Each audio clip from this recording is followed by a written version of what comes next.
Coffee! Coffee! I genuinely believe that if it's warm enough, if you were to throw me into the jungles of fucking Georgia, into the forest, I trust that I'd get out of there alive. Like hundreds of miles away from civilization. I believe I would, okay? I trust my faculties. In the same way, you go into an interaction, you're not really afraid to approach, you're afraid of like how you're gonna handle yourself in it. Trust that you'll get out of that forest as well.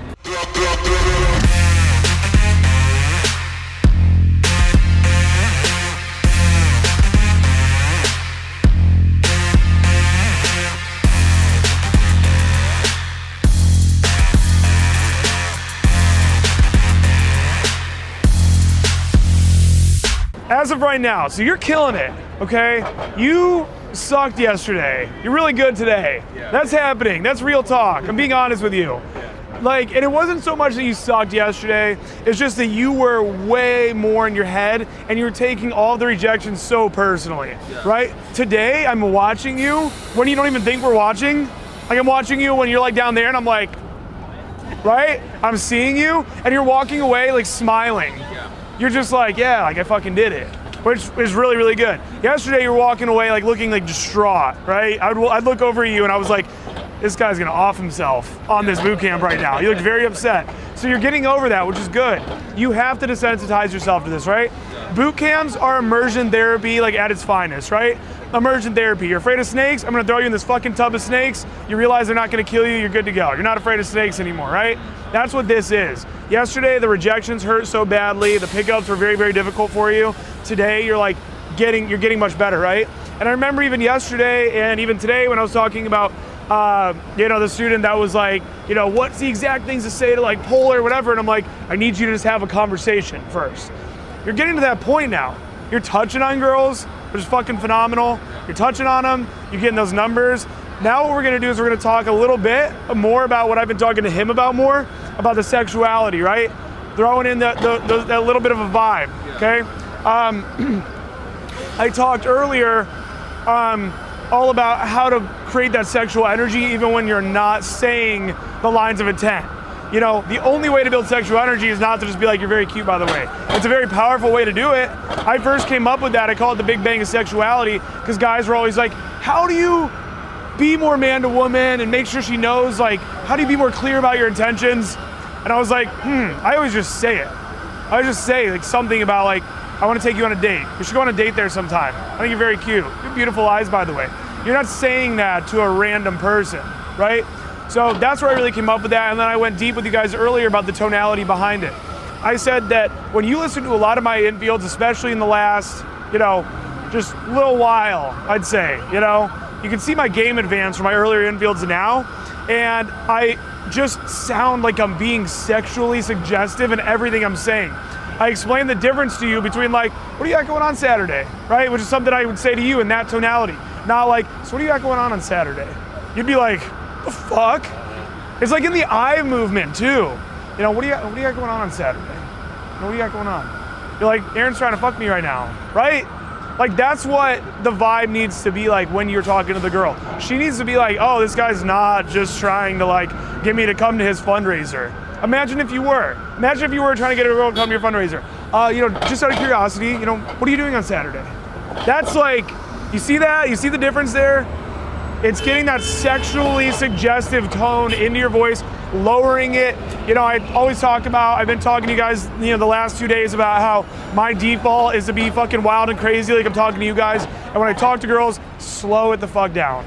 Slow it down. That works on a couple of different ways, right? Your tone's better, you sound more grounded, more confident with the girl. And then also, because all of these girls out here, they all have social anxiety. I said this earlier. I said, I guarantee you in the last 2 days, you guys have talked to girls where they weren't really rejecting you, but they were just like, because all day, all they've done is fucking watch Vanderpump Rules and scroll on their Instagrams. That's all they've done all day long, right?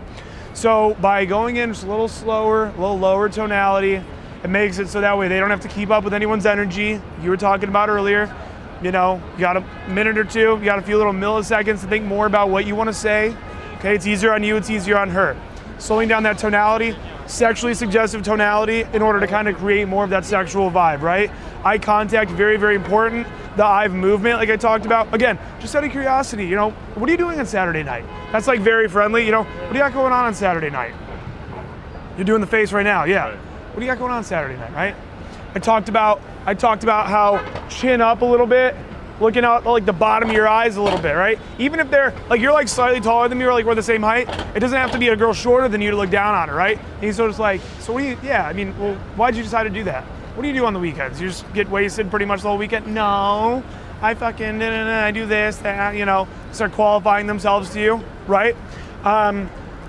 So yeah, we'll focus more on getting you more into that stage now that you're ready for that. You know what I mean? Everyone's trying to like do what they're not ready for. You're trying to look so far into the interaction, all that does is cause paralysis by analysis. But then if it does start going well, then where am I actually even gonna bounce her? What am I gonna put her to? Get the conversation going. Have you guys ever heard the concept of trusting in your faculties? Do you understand this? Trusting in your faculties? It's like this, right? So basically, I genuinely believe that if it's warm enough, if you were to throw me into the jungles of fucking Georgia, into the forest, I trust that I'd get out of there alive. Like hundreds of miles away from civilization. I believe I would, okay? I trust my faculties. In the same way, you go into an interaction, you're not really afraid to approach, you're afraid of like how you're gonna handle yourself in it. Trust that you'll get out of that forest as well. Like, trust that you'll get in there and whatever they throw your way, oh, I'm not really ready for shit test today, I don't really feel in the zone that well, I don't really know exactly if I have enough time to carry this, blah, blah, blah, blah, blah. Trust that when you get in there, you'll tap into what Napoleon Hill calls infinite wisdom, right? It's just this fucking wisdom that's just out there and available for you to like pull from. And if you tune your antenna correctly, AKA like really think hard, I want this, I need this, you know, I could use this material, you can pull from the fucking universe and use that infinite wisdom. You'll be able to pull from there, everything you've learned, get into these interactions, have a good time with them, right? Something you've been doing really well is what we talked about a little while ago, toning that energy back. I'm trying to think which set we were in where you did it really well. It was either in the mall or on our way to over here. You know what I'm talking about? Those Mexican girls? It might have been the Mexican girls. I think it was the Mexican girls. God, you even bringing them up is like triggering me because I wish that we had them right now. I wish we had those Mexican girls right now. At least you were there to translate, which I really appreciate. That's another really good point. That set, you guys probably weren't expecting me to go like running after that set, right? I grab him, I'm like, hey, come on. After they had already like rejected me right there in that moment, right? I tried to open them, whatever. I talked about this yesterday in Union Square, right? I talked about addressing the mood of the environment. The mood in Union Square is someone's gonna try to sell me something. So if you come up, they're probably thinking someone's gonna try to sell me something. But if you go up and you address that mood, like you saw me do with those two girls, like by that trash can in Union Square at the very end of the boot camp yesterday, I was like, the first thing I said is like, hey, excuse me, hey, I'm not trying to sell you anything. That was like my first words. That immediately like got them to stop. You know, just out of curiosity, you know where me and my friends could blah, blah, blah, blah, blah. Hey, excuse me. Sorry, you checking your Tinder?